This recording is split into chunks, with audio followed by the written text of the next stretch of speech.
For all the latest community news and events. 103.2 Preston FM. Your community, your radio. It's Chat City on a Friday. I want you to close your eyes and visualise. Are we ready? Shadows are the silent, hidden protectors of Poisonwood, rooted deep in its cobbled streets and rain-soaked alleyway. Strong and cunning, they're forbidden to love and always ready to fight.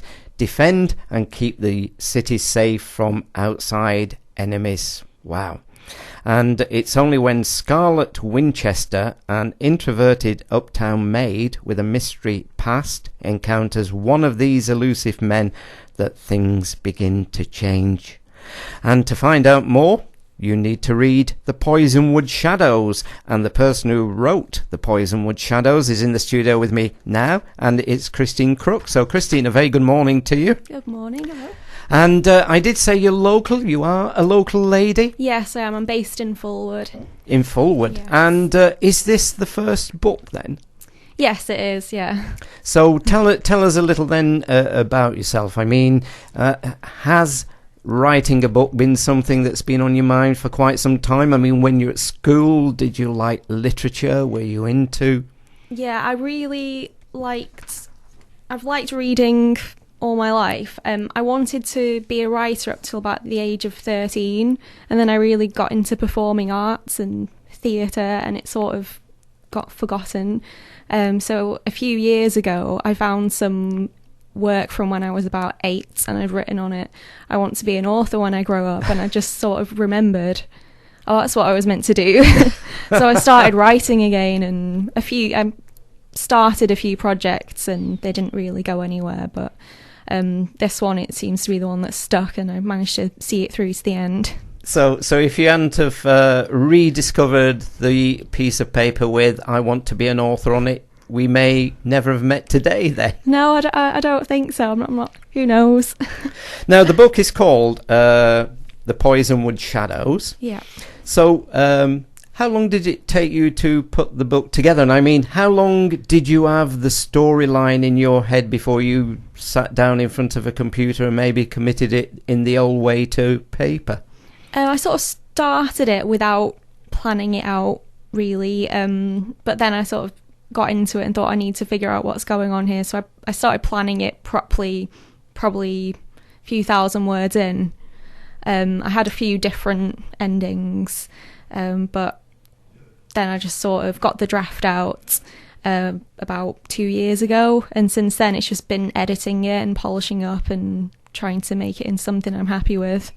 And what about the characters in the book? I mean, are they all purely fictional, or would maybe people who know you recognise somebody they know, who you know, as being the kind of persona of the characters within the book?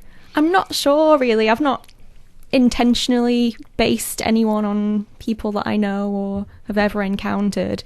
It's more, I suppose, like the emotions that people might recognise. People might read it and think, yeah, that's very you. So, and when it comes to, we will talk about the content of the book, when it comes to kind of authors that you enjoy reading, what kind of books do you enjoy? At the moment, I'm reading through the Game of Thrones books. So they're, I think, quite similar to how I like to attempt to write, which I'll probably never match up to. But I quite like fantasy novels, but I'm very into classic literature as well. I've read a lot of sort of like Jane Austen books and, you know, Emily Bronte, all those. So I sort of like to be influenced a little bit by those as well. And when you were writing the book, The Poisonwood Shadows, how did you actually come to kind of conceive the characters? And during the time you were writing the book, did the characters take over your life? It felt like it sometimes. I actually came up with the basis for the book when I sort of dreamt it. I have really vivid dreams that are often like films, so that's pretty cool. But that's how I came up with the idea. And it just sort of developed from there, I think. I mean, it does sound, from what I read out, I mean, we talk about shadows that are silent, hidden protectors, cobbled streets and rain-soaked alleyways. So I've not read the book. I've just been looking this morning on Amazon. So I think I'll get the physical book rather than put it on my Kindle. I'm back into physical books again. But it does sound very atmospheric. So how do you bring atmosphere alive in a book? Is that difficult to do? It can be difficult, I think. Like, if I'm not feeling very imaginative and nothing's coming out, I'll just sort of give up. But I quite like to describe all the senses. I'm really into describing like the smell in the air, and I just like to bring everything in and just the way the mood feels, rather than just literally describing what's going on. I like to sort of capture that thing you can't actually see, but you feel it. So, you see, if I was writing the book and maybe it was a scene in winter, I would say it was snowing. But, I mean, to most authors, it would have to be a certain kind of snow on a certain kind of day at a certain kind of time. Yeah. Were you doing all that in writing the book? Yeah, I think so. Yeah? Yeah, I wrote it sort of in summer, some of it, and I'd start writing about summer. I'd be sat in my room looking out the window and just start writing about how hot it is, and then I get to winter and it's, you know, like the snow is falling, it's all crunchy outside. I'd start writing about that. So I think it sort of depends on my mood at the time, what I'm writing, and it goes in that direction. Then my mood might change and I'll be like, no, I don't like what I've just written, so I have to change it. I was going to ask about that. I mean, in writing the book, how many times did you actually write something and then the next day you'd go back to it and maybe change it again? Yeah, quite a lot. If I'm in, like, maybe not the best mood, that'll definitely show through in my writing, or if my mind's on something in particular, I'll just go off on a track and I'm like, this is nothing to do with what I'm writing about at all. So I do have to go back and change things sometimes. So tell us a little about the main characters in the book then. And my main character is a character I really wanted to focus on developing into a really strong female heroine, because I think a lot of like popular young adult books, then the main female characters, they're not that strong. They're sort of just looking for a man to come and take them away. So I really wanted to go in the opposite direction of that. So in fact, the lead person then is the lady, but she actually is a strong person, and you were consciously thinking of that role as you were writing the book, compared with other books that you'd read, as you say, where you feel maybe it is often male dominated. Yeah, I mean, there are a lot of, like, the army of it's all males in the book pretty much.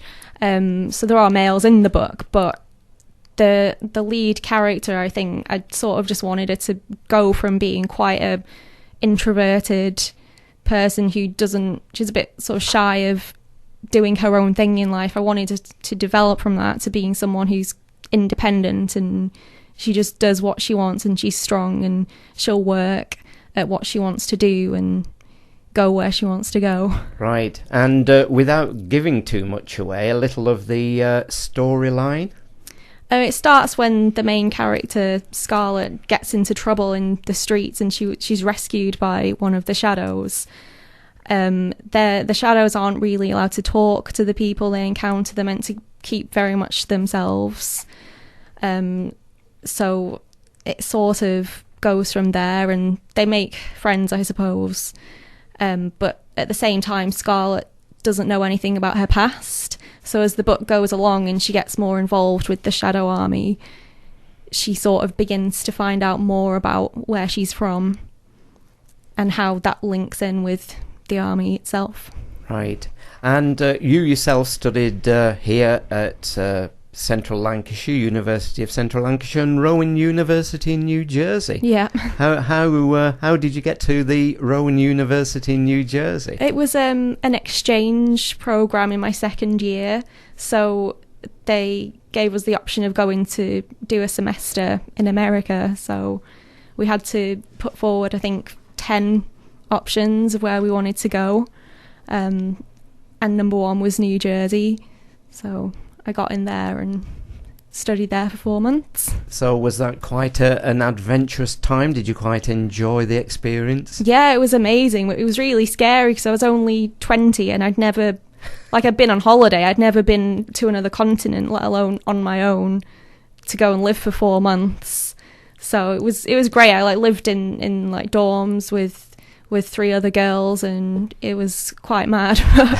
A lot of parties. It was really fun though. But a good experience. I was smiling also when I kind of read the release about you as the author. It says some of her favourite things include wanderlust and travelling, the great outdoors, reading on a rainy afternoon, tea and roller derby. And I must admit, I did smile when I read the tea and roller derby.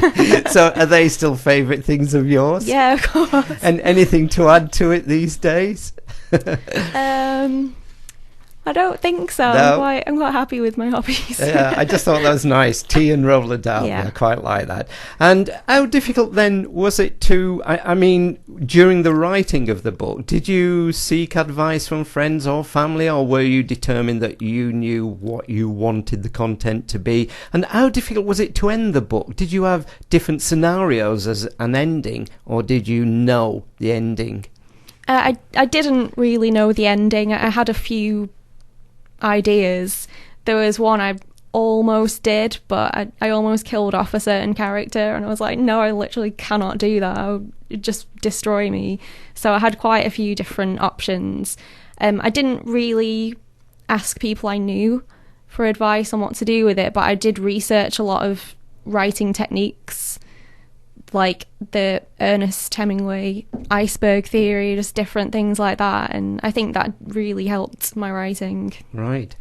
Okay, well, where can listeners get a copy of the book then, Christina? It's available on Amazon to download to Kindles. It's also available as a paperback on my website, Which is? ChristinaCrook.co.uk.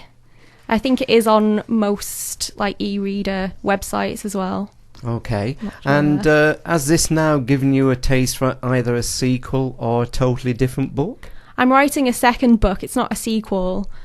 It's totally different from the current one. But yeah, I've got a lot of ideas in my head, so hopefully I'll be able to write them all. Okay. Has it got a title yet, or is that still... No, it's not got a title yet. I've got a few ideas, but it's really just sort of in the very early first draft. Right. Well, when it's published, you must come back in and tell us all about it. Yeah, I will do. And I'll see how the tea and roller derby is still going there. And there you are. So my guest this morning, that's Christina Crook, and the book is The Poisonwood Shadows, and you can find it on Amazon and on other e-readers, and also from Christina's own webpage. Okay. So thank you for coming in this morning. Thank you. For all the latest community news and events, 103.2 Preston FM. Your community, your radio.